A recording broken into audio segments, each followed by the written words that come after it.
അല്പം ചട്ടമ്പിത്തരങ്ങളൊക്കെ കയ്യിലുണ്ടായിരുന്ന റപ്പായി മരിച്ച് പരലോകത്തെത്തി.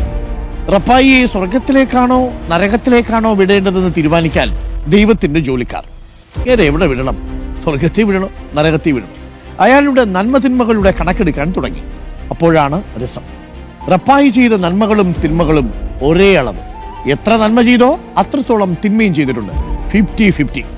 പരലോകത്തെ ജോലിക്കാരെല്ലാം കൺഫ്യൂഷനിലായി. റപ്പായിയെ നരകത്തിലേക്കും അയക്കാൻ കഴിയുന്നില്ല, സ്വർഗത്തിലേക്കും വിടാൻ പറ്റുന്നില്ല. 50-50 ആണല്ലോ. ഒടുവിൽ ദൈവം ഒരു തീരുമാനമെടുത്തു. നരകത്തിന് മുകളിലൂടെ സ്വർഗത്തിലേക്ക് വളരെ ഇടുങ്ങിയ ഒരു പാലമുണ്ട്. റപ്പായി അതിലൂടെ നടക്കട്ടെ. നടന്ന് സ്വർഗത്തിലെത്താൻ സാധിച്ചാൽ റപ്പായിക്ക് അവിടെ ജീവിക്കാം. അങ്ങനെ റപ്പായി ആ പാലത്തിലൂടെ ശ്രദ്ധയോടെ നടക്കാൻ തുടങ്ങി. ഇതേ സമയം സ്വർഗത്തിലേക്കുള്ള അയാളുടെ പരിചയക്കാരൊക്കെ റപ്പായി റപ്പായി എന്ന് ആർത്തു വിളിച്ച് കൈയടിക്കാൻ തുടങ്ങി. ഇത് കണ്ട് റപ്പായിക്ക് ദേഷ്യം വന്നു.